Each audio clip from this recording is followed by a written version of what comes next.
আসসালামু আলাইকুম। ইতাল বাংলা আপডেটের পক্ষ থেকে সবাইকে শুভেচ্ছা। আমি তানভীর, ইটালি ভেরোনা শহর থেকে।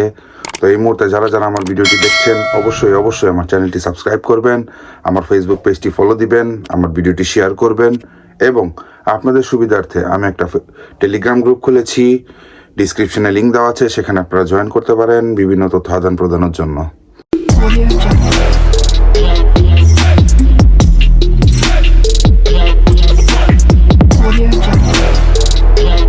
আজকের ভিডিওটা করার কারণ আপনারা হয়তো অনেকে বুঝতে পারছেন।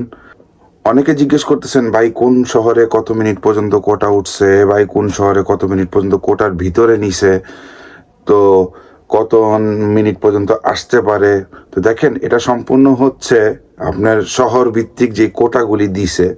হ্যাঁ, সেখানে দেখা গেছে যে গত বছর যেসব শহরে বেশি বেশি কোটা দিছিল, এই বছর ওই সব শহরগুলোতে কিন্তু এত কোটা দেয়নি।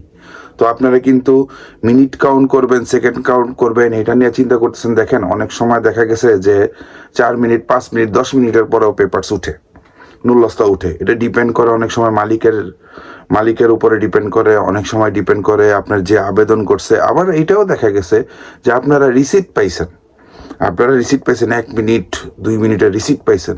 তো আদৌ কি আপনাদের আবেদনটা হয়েছে, ঠিকমতো হয়েছে না হয়নি, এটারও কিন্তু কোনো ভরসা নাই। হ্যাঁ, আপনাদের রিসিট অরিজিনাল, সব কিছু অরিজিনাল, ঠিক আছে, তবে আপনাদের আবেদনটা ঠিক মতো হয়েছে কিনা এটাও আপনাদের দেখার বিষয় আছে। তো আপনারা যে মিনিট কাউন্ট করবেন, সেকেন্ড কাউন্ট করবেন, এরপর আপনারা চিন্তা করবেন আমার পেপারসটা আসবে, আপনাদের মাধ্যম বলবে যে আপনাদের পেপারসটা আসবে। তো অ্যাকচুয়ালি এটা সম্পূর্ণ ভুল। আপনাদের যাদের যাদের পেপারস জমা হয়েছে, আপনারা আল্লাহর উপরে ভরসা রাখেন। যদি আপনাদের রিজিকে থাকে অবশ্যই আপনারা আসবেন। আর কত মিনিট পর্যন্ত কোন শহরে কোটার ভিতরে নিছে এখন পর্যন্ত কেউ বলতে পারতেছে না। কারণটা কি, এটা আপনারা জানতে পারবেন মে মাসের পরে, ঠিক আছে। অনেক জায়গা থেকে অনেক জায়গা থেকে নুল্লস্তা দেওয়া শুরু করে দিছে, ঠিক আছে। নুল্লস্তা দিচ্ছে অল্প অল্প করে, নুল্লস্তা 2024-এর নুল্লস্তা, আর 2023-এর এখনো নুল্লস্তা বের হচ্ছে। 2023-এ যে ডিসেম্বরে যে পেপারসগুলি জমা হয়েছিল এগুলি এখনো বের হচ্ছে। তো যাই হোক, কোটা নিয়ে যখন আমার কাছে কোনো একটা আপডেট আসবে, যে আমি কোনো আমার মাধ্যম দ্বারা কিংবা আমার কোনো ভাই ব্রাদার দ্বারা আমি জানতে পারবো যে কোন শহরে কতগুলি কোটা পর্যন্ত নুল্লস্তা উঠছে, তখন আমি আপনাদেরকে জানাতে পারবো। এছাড়া আমার পক্ষে জানানো সম্ভব না। আর আপনাদের যদি অন্য কিছু জানার ইচ্ছা থাকে, তো আপনার টেলিগ্রামে আপনারা নক করেন, আমি অবশ্যই আপনাদের উত্তর দেওয়ার চেষ্টা করব। আর বিএফএস গ্লোবাল নিয়ে আমাকে ম্যাক্সিমাম মানুষই যে মেসেজ দিতেছেন কিংবা ফোন করতেছেন, বলতেছেন যে ভাই আমি মেইল করছি, অটোমেলও রিসিভ করছি, কিন্তু এখন পর্যন্ত আমি কোনো অ্যাপয়েন্টমেন্ট পাইনি। দেখেন, আপনার অটোমেইল আসছে, আপনি মেইল করছেন, আপনার অটোমেইল আসছে, ধৈর্য হারা হবেন না, ঠিক আছে।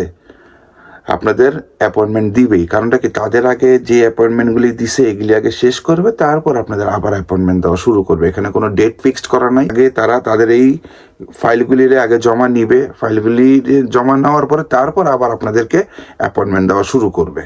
যাই হোক, আপনারা এটা নিয়ে টেনশন করেন। আর যাদের যাদের নুল্লস্তার ভ্যালিড শেষ হয়ে যেতেছে, তারা যদি মেইল করার পরে অটোমেইল পেয়ে থাকেন, আপনাদের কোনো চিন্তা নেই, আপনারাও অ্যাপয়েন্টমেন্ট পাবেন খুব দ্রুত। তো যাই হোক, এটা নিয়ে আর বেশি কিছু বলতে চাই না। ফ্লুসির আপডেট আপনাদেরকে আমি জানাইতে থাকবো, যতদিন পর্যন্ত আমি ইনফরমেশন পাই আমি আপনাদেরকে বলতে থাকবো। তো ভালো থাকবেন, সুস্থ থাকবেন, আমার জন্য দোয়া করবেন। আসসালামু আলাইকুম।